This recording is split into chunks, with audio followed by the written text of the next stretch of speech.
Could she really be here, waiting for me?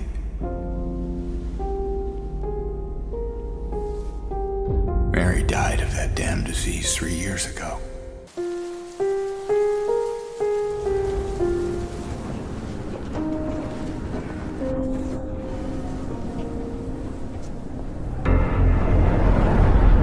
Silent Hill 2 is one of those rare games where the story only works if we believe the lie that James tells himself and the lie that we as players are asked to believe. That means how a character looks, speaks and acts should reinforce that lie. But does the protagonist in Silent Hill 2 Remake sell this lie to us as convincingly as he sells it to himself? Now the game's been out for a while and yes, we're going straight into spoiler territory. But before I go any further, I need to be clear. This remake is a masterpiece, hands down one of the scariest horror games I've ever played. I'm making this video not to tear it down, but because I love the original just as much. And sometimes it's the smallest details that might seem irrelevant, like James wearing a constant sad expression that can ripple out and completely change how we experience the story. So with that said, let's get started, and if you enjoy these deep dives into Silent Hill, don't forget to like and subscribe. Be careful. Yeah, you too.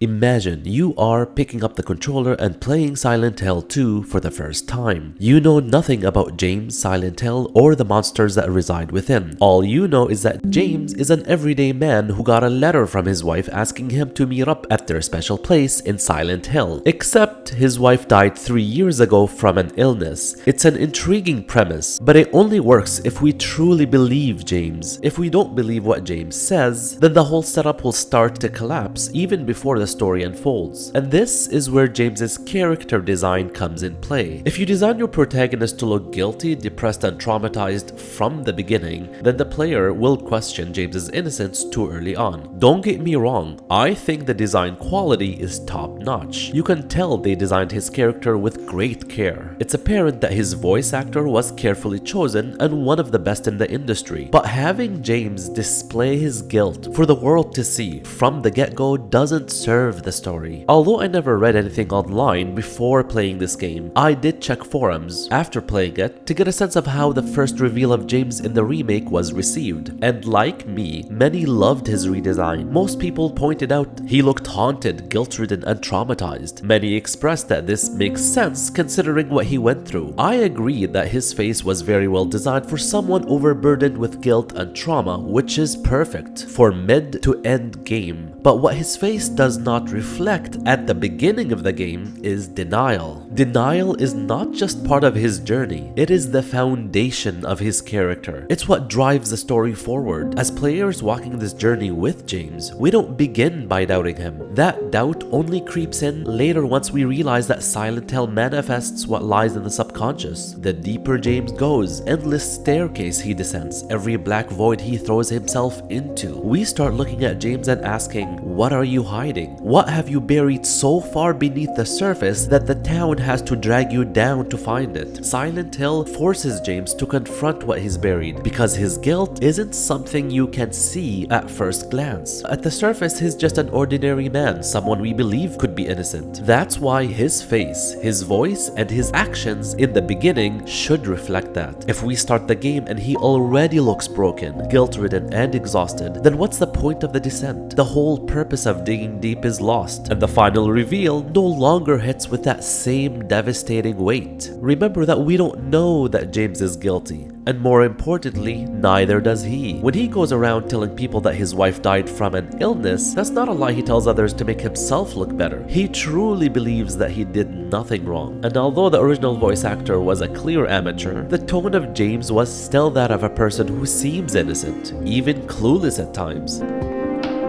I'm looking for Mary. Have you seen her? Didn't you say she died? Oh yeah, 3 years ago. But I got a letter from her. She says she was waiting in our special place.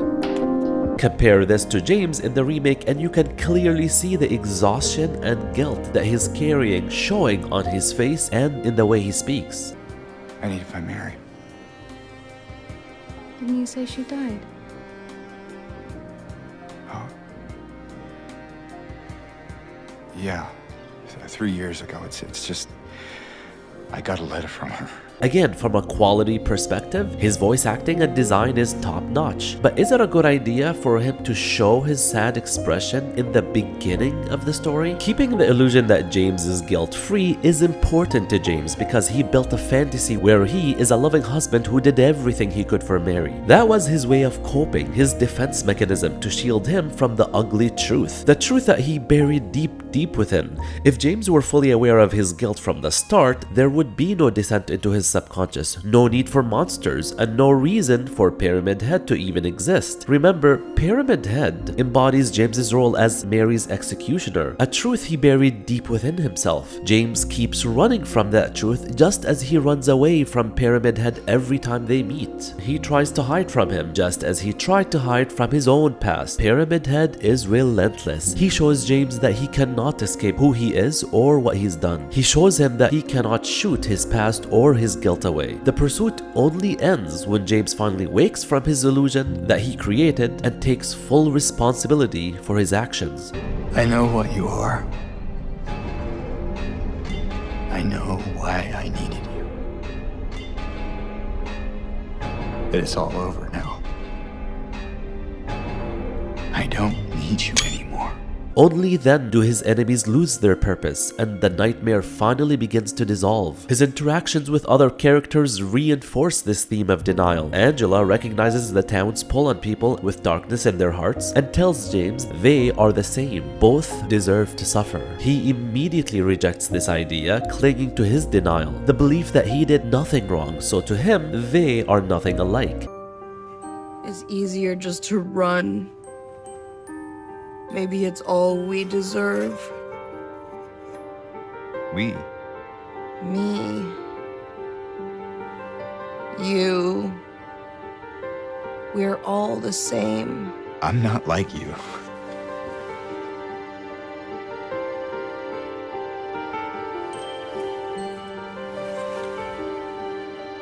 Are you afraid? She asks him this because she suspects that he's too afraid to admit his guilt, but she doesn't press further. Maybe she knows he is in denial. Eddie sees through James as well, recognizing that they're both drawn to the town for similar reasons. Don't get all holy on me, James. This town called you too. You and me are the same. We're not like other people, don't you know that? Yet James still holds on to his fantasy, acting as if he's innocent enough to lecture others. You need help, Eddie. Laura strikes even deeper at his illusion, the illusion where his wife died 3 years ago. Mary's my friend. We met at the hospital last year. Stop lying.